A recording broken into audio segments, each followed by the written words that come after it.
अस्सलाम वालेकुम। मैं हूं इमरान आज़म और मेरे साथ मौजूद हैं अदील सरफराज। नाज़रीन, आज आपके साथ दो अहम खबरें शेयर करेंगे और उसके साथ अपना तजिया भी उस पर रखेंगे।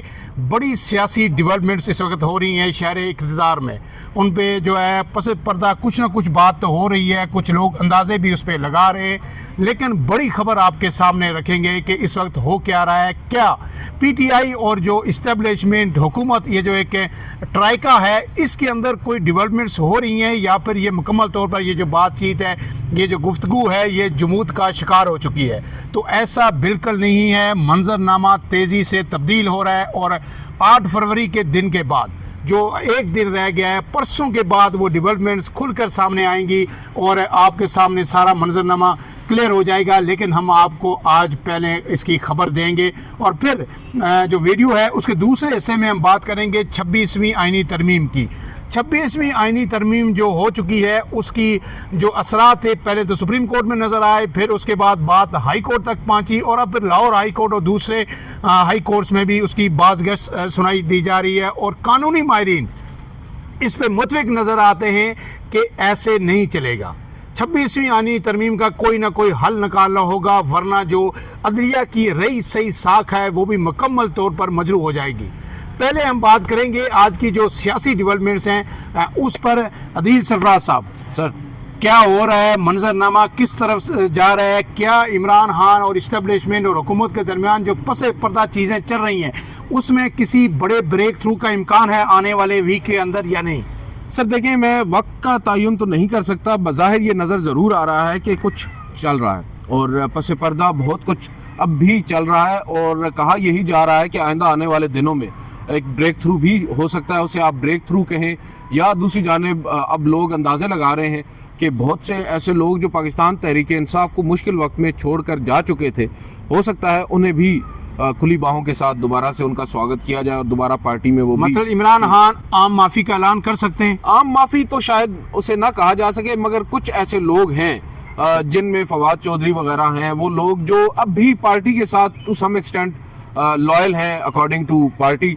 तो वो जो लोग हैं जो अब भी हमदर्दी रखते हैं पाकिस्तान तहरीक इंसाफ के साथ, इमरान खान के साथ, और वो जो पार्टी को छोड़कर किसी दूसरी पार्टी में जा नहीं मिले, शायद उन लोगों को वापस लेकर आया जा सके। और साथ साथ जो ये कहा जा रहा है कि इमरान खान साहब से मुतालिक एक दावा भी किया जा रहा है कि एक बड़ा फ़ैसला भी वो कर सकते हैं। वो बड़ा फ़ैसला बहुत से लोग उसको जोड़ रहे हैं कि शायद उनकी अडयाला जेल से वापसी हो, बैरून मुल्क जाने से मशरूत, इस तरह की खबरें आ रही हैं। मगर मेरा ये ख्याल है कि एक बात तो तय है कि वो जो एक तासुर कायम किया जा रहा था कि जो इस्टेब्लिशमेंट है, क्योंकि हम इस्टेब्लिशमेंट की बात इस वजह से करते हैं कि असल फरीक ही इस्टेब्लिशमेंट है जो मुखालिफ है इमरान खान साहब के। जो इस्टेब्लिशमेंट है सर, वो इस वक्त भी इमरान खान साहब के साथ बज़ाहिर राब्ते में है और इतलात भी ऐसी ही हैं। और वो जो राब्ता है उनका इमरान खान के साथ, वो कोई इमरान खान साहब की ख्वाहिश पर भी नहीं है, वो उनकी अपनी एक मजबूरी भी बन चुका है। उन्हें भी मालूम है कि पब्लिक इस वक्त इमरान खान के साथ है, तो इमरान खान साहब को बिल्कुल ही एक साइड पर, एक कॉर्नर में छोड़ा नहीं जा सकता अगर आपने पब्लिक सेंटीमेंट के साथ भी चलना है। लेकिन इसमें अदील सरफराज साहब, एक बात जो सामने आई थी कि जब इमरान खान के ख़त की बात हुई कि आर्मी चीफ को लिखा है, तो एक ज़राए से खबर आई थी कि हमें रत्ती बराबर भी शौक नहीं है कोई ख़त रिसीव करने का। ऐसा तो नहीं होना चाहिए था अगर बातचीत हो? देखें, बातचीत जो पब्लिक फोरम पे और चीज़ होती है और पस पर्दा या बंद कमरों, दरवाज़ों के पीछे बातचीत और होती है, और जो बंद दरवाज़ों के पीछे बातचीत होती है वो पब्लिक फोरम पर तो कभी भी नहीं डिस्क्लोज़ की जाती। हमारे यहाँ बहुत तारीख अटी पड़ी है ऐसे वाक़यात से कि बड़े बड़े वाक़यात हो जाते हैं, बाद अज़ा मालूम होता है कि भाई ये कुछ हुआ था, हमें तो मालूम ही नहीं था। उस वक्त सामने चीज़ें और होती हैं और पस पर्दा कुछ और चल रहा होता है। तो इस वक्त भी ये आप अपने जहन से बात निकाल दें कि वो जो कांटा है वो लगा दिया गया है और इमरान खान साहब के साथ किसी भी तरह की कोई बात या कोई मसलहत, कोई ऐसा नहीं होगा। बिल्कुल ऐसा हो रहा है और ऐसा होना है इवेंचुअली। अगर आप देखें पाकिस्तान को, पाकिस्तान के फ्यूचर को, तो जो स्टेक होल्डर्स इस वक्त जिनके हाथ में बाग दौड़ है पाकिस्तान की, क्या उनको नहीं नज़र आ रहा कि इस वक्त मकबूलियत किसकी है? उनको नहीं नज़र आ रहा कि जो पब्लिक सेंटीमेंट है वो किसके साथ है? तो वो कैसे, मकबूलियत तो है लेकिन कबूलियत नहीं है ना यहाँ। कबूलियत यहाँ पर मकबूलियत से मशरूत है ना। यही तो इमरान साहब बात है कि अगर मकबूलियत नहीं होगी तो फिर कबूलियत ना करना जो है ना, कबूलियत ना होना, ये चलें बात समझ में आती है कि ठीक है भाई, एक शख्स है जिसको अवाम भी नहीं पसंद कर रहे, तो हम क्यों कर उसके साथ जाकर अपना जो बयानिया उससे पीछे हटें। मगर दूसरी जाने मकबूलियत है तो वहाँ पर फिर कबूलियत आपको ना चाहते हुए भी लाना होगी, और फिर मामलात को आगे अगर आपने लेकर चलना है तो ये सब करना होगा। तो ये कहा जा रहा है कि हो सकता है आइंदा 1-2 हफ्तों की बात तो नहीं है, कम से कम 1-2 महीनों के अंदर बहुत सारी चीज़ें क्लियर हो जाएंगी, और वो जो चल रहा था पसे पर्दा वो भी क्लियर होगा। ये कुछ ऑप्टिक्स हैं जो बज़ाहिर तो चीज़ें ऐसी ज़ाहिर की जा रही हैं कि जो कहा जाता है ना उर्दू में, एक कांटा मार दिया गया है, तो वो कांटा मेरा नहीं ख्याल कि मारा गया है। और मतलब आप ये कहना चाह रहे हैं कि अगर इमरान खान ने को बाहर आना है जेल से और एक नई सियासत शुरू करनी है तो फिर वो बैरून मुल्क भी जा सकते हैं, बनी गाला भी शिफ्ट हो सकते हैं, और वो उन लोगों को वापस पार्टी के अंदर लाएंगे जिस तरह फवाद चौधरी हैं, इमरान इस्माइल हैं, या इवन के असद उमर भी हो सकते हैं, क्योंकि उनने किसी पार्टी में शमूलियत इख्तियार नहीं की थी। लेकिन परवेज़ खटक जैसे लोग जो है वो पार्टी में वापस नहीं आएंगे। तो इस पर अब जो है ना सोच विचार हो रही है। और 8 फरवरी को जो परसों जो है PTI ज़ाहिर है अपनी आइंदा की हिकमत अमली किसी हद तक नक्शा जो वाज़े हो जाएगा, क्योंकि यूम स्याह मना रही है जो है PTI 8 फरवरी के इलेक्शन के हवाले से, उससे आगे फिर मंजरनामा क्लियर होगा। अब आते हैं दूसरी खबर पे कि 26वीं आइनी तरमीम का ऊँट किस करवट बैठेगा। क्या मामलात ऐसे ही 26वीं आइनी तरमीम के होते हुए चलते रहेंगे अदलिया में? क्या आप कहते हैं कि वक्त के साथ साथ जो ठहराव आ जाएगा सब कुछ अच्छा हो जाएगा? सर ठहराव तो आ गया, देखें आप 26वीं आइनी तरमीम के बाद अब सब अच्छा हो गया। अब अपनी मर्ज़ी के जज होंगे, अपनी मर्ज़ी के फ़ैसले होंगे। पहले सुप्रीम कोर्ट तक बात थी, फिर इस्लामाबाद हाई कोर्ट तक गई, और अब लाहौर हाई कोर्ट में भी आज कोर्ट पैकिंग की जो इस्तेलाह इस्तेमाल की जाती है। Court packing in a sense के अब जब जो लोग एग्जेक्टिव के लोग इस वक्त मौजूद हैं जुडिशल कमीशन में, वो अपनी रिश्तेदारियों की बुनियाद पर, अपने ताल्लुक वास्ते की बुनियाद पर मेरिट को एक साइड पर छोड़ दें, सिर्फ ज़ाती पसंद नापसंद और ज़ाती चैम्बर्स और वो सब चीज़ें देखकर अगर जजेस को अपॉइंट करने लग जाएंगे, मतलब एक मेरा एक तेरा, बस ऐसे तरह अपना है, ऐसे ही। और इसमें सिर्फ मैं एग्जेक्टिव के मेंबरान की बात नहीं कर रहा, बदकिस्मती के साथ हमारी जुडिशरी की तारीख रही है। एग्जेक्टिव तो अब आई है जुडिशल कमीशन के अंदर अक्सरियत लेकर, लेकिन इससे कबल तो सिर्फ जुडिशरी थी, और वहाँ पर भी हम देखा करते थे एक जज जो ऑलरेडी सुप्रीम कोर्ट में है, उनके ही चैम्बर से एक और जज भी हाई कोर्ट में जाता है। तो ये सब चीज़ें चलती रहती हैं, और बदकिस्मती के साथ इस वक्त जो हो रहा है बहुत ज़्यादा ओपनली हो रहा है। 9 नए एडिशनल जजेस अपॉइंट किए गए हैं लाहौर हाई कोर्ट के अंदर, और एक खातून जज का हम सुन रहे थे कि शायद अस्मा हामिद साहिबा बड़ी काबिल वकील हैं, शायद हामिद साहब की साहबजादी हैं और एडिशनल एडवोकेट जनरल भी रही हैं। उनके हवाले से कहा जा रहा था कि शायद उनको अपॉइंट किया जाएगा। हामिद खान साहब की, हामिद खान नहीं, शायद हामिद साहब ठीक। वो जो आसमा हामिद साहिबा हैं, मेरी अभी बात हुई है 1-2 ज़राए से, वो ये बता रहे हैं कि उनका तो नाम नहीं हुआ, उनके नाम की मंजूरी नहीं दी गई। तो ये अच्छा होता अगर जुडिशल कमीशन एक खातून जज को भी, एक खातून वकील को भी जज अपॉइंट करता, ऐसा नहीं हुआ। देखें खातून जो वकला हैं पहले तो हैं ही बहुत कम, और जब वो इस लेवल पर आती हैं तो फिर वहाँ पर काबिलियत को अगर देखा जाए, मैं जो बात पहले कह रहा हूँ, यहाँ पर तो सिर्फ उनका खातून होना भी मसला नहीं है, काबिलियत देख लें आप। बहुत से ऐसे वकला साहिबान जिनके नाम आज मंजूरी जिनकी दी गई है, उनसे तो ज़्यादा वो काबिल हैं, उनसे ज़्यादा केसेस, बड़े केसेस में वो पेश हो चुकी हैं, रिपोर्टेड जजमेंट्स भी उनकी हैं। बहरहाल ये चीज़ें हैं जो अब हो रही हैं 26वीं आइनी तरमीम के बाद। लेकिन सर देखें, अभी भी जो बात आपने इस्लामाबाद हाई कोर्ट की थी, हम लोग, हमारी यादाश्त बड़ी कमज़ोर है। 6 जजेस ने ख़त लिखा था और उसके ऊपर एक तूफ़ान बर्पा हो गया था। हमारे एक दोस्त हैं साकिब बशीर साहब, उन्होंने कहा था कि लावा फट गया है। हकीकतन तो लावा ही फटा था, मगर यहाँ पर ये पाकिस्तान है, पाकिस्तान जैसा मुआशरा है जहाँ पर किसी को कुछ फ़र्क नहीं पड़ता। 6 जजेस साहिबान जो सिटिंग जजेस हैं एक आला अदलिया के, वो ख़त लिखते हैं, किसी के सर पर जूं तक नहीं रेंगती। कुछ जजेस साहिबान हैं सुप्रीम कोर्ट के अंदर जो इस पर आवाज़ उठाते हैं, मगर वो भी सिर्फ आवाज़ उठाते हैं, अमली तौर पर कुछ नहीं कर सकते। जिनके पास इख्तियार होता है वो कुछ करते नहीं है। जस्टिस काजी फायज़ ईसा साहब इख्तियार रखते हुए भी उन्होंने मामले को दबा दिया।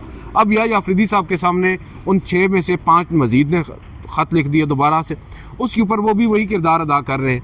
तो यहाँ पर आकर मैं समझता हूँ जो इस्लामाबाद हाई कोर्ट का हशर कर दिया गया है इस 26वीं आइनी तरमीम के बाद, जिस तरह ट्रांसफ़र किए गए हैं, सीनियरिटी का मामला है, जस्टिस या आफरीदी साहब ने जिस तरह ख़ुद को एक्सपोज कर दिया है, अब ये बड़ा अच्छा मौका है उन तमाम फाजिल जजेस साहिबान के लिए जो इस वक्त सुप्रीम कोर्ट में मौजूद हैं और जो ख़ुद इस पूरे सिस्टम को एक्सेप्ट नहीं कर पा रहे, चाहे वो मंसूर अली शाह हों, जस्टिस मुनीब अख्तर हों, जस्टिस आयशा मलिक हों, जस्टिस शाहिद वहीद हों, जस्टिस अतर मिनल्ला हों, बिलखसूस जस्टिस अतर मिनल्ला, वो खामोश हैं। उनके ऊपर अब ये बात हो रही है कि भाई आप जजेस साहिबान को अब अपना किरदार अदा करना होगा। हम ये नहीं कह रहे कि आप मोर्चा निकालने लग जाए, मगर फिर भी जो कानूनी माहिरीन है वो ये कहते हैं कि जब तक ये जजेस साहिबान खुद कोई काम नहीं करेंगे, आवाज़ नहीं उठाएंगे, तो वकला उनके पीछे कैसे आएंगे।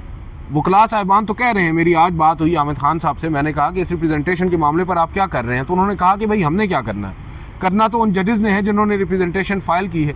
अब रिप्रेजेंटेशन अगर उसके ऊपर स्पीकिंग ऑर्डर नहीं करते आमिर फारूक साहब, तो फिर मेरी आज की खबर ये है कि इतलात ऐसी है कि वकला साहिबान खुद एक पिटीशन जो है उसी रिप्रेजेंटेशन की बुनियाद पर सुप्रीम कोर्ट में फाइल कर सकते हैं और उस मामले को सुप्रीम कोर्ट में लेकर इसमें एक अदील सरफराज से एक सवाल आपसे पूछना चाहूँगा अपने नाज़रीन के लिए कि रिप्रेजेंटेशन में जो एक सवाल उठाया गया है कि जो भी जज हल्फ लेता है वो अपने मुतलका हाई कोर्ट में लेता है या जिस अदालत में वो लगता है, जब सुप्रीम कोर्ट में कोई जज इंडक्ट होगा तो वो असर नो हल्फ लेगा और उसकी सीनियरिटी उसी दिन से मरतब होगी। इस पे कानूनी माहिरीन क्या कहते हैं और आपकी राय क्या है? क्या ये जो मौक़िफ़ उठाया गया ये 100% दुरुस्त है रिप्रेजेंटेशन में? नहीं सर, देखें जो हाई कोर्ट में आप आ रहे हैं, आप सीनियरिटी आपने देखनी है, आप उस हाई कोर्ट में हैं 15वें नंबर पर, सही है, ठीक है। और अगर आपने सुप्रीम कोर्ट में एलिवेट होने के आप ख्वाहिशमंद हैं, आप नहीं हो सकते अगर आप 15वें नंबर पर, सही है, ठीक है। आपने शुरू के 4-5 जजेस में शामिल होना है।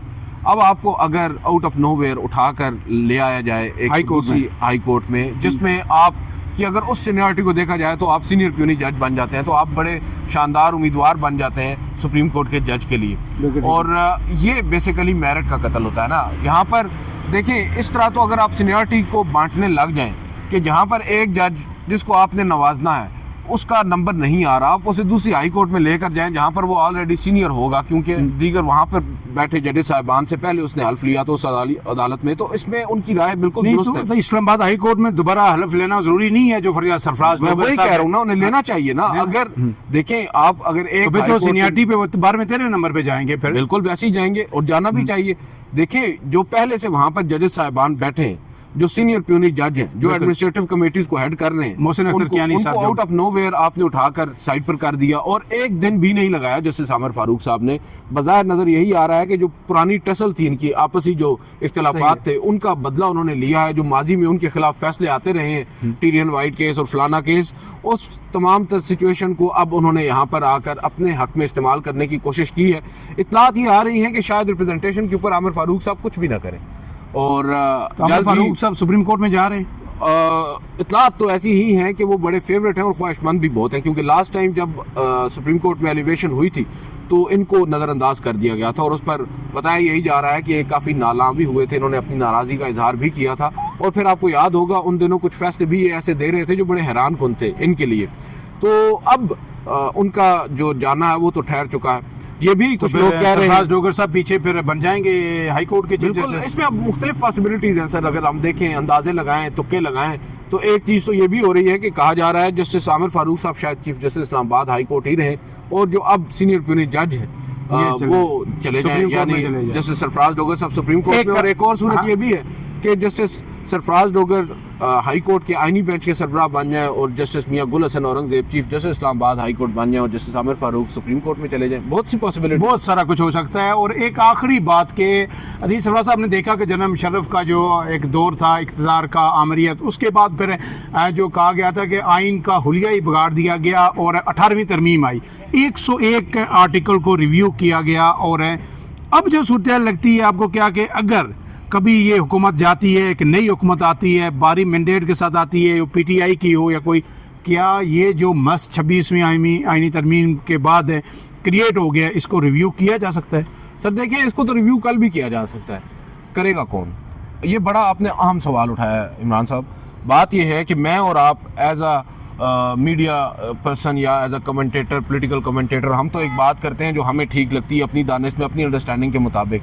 हम लोग ये समझते हैं कि भाई आइन का बुनियादी ढांचा है, उसकी बुनियादी मंशा क्या है, आइन क्या कहता है और होना क्या चाहिए असूली तौर पर। हमने तो आइन को देखना है, कानून को देखना है।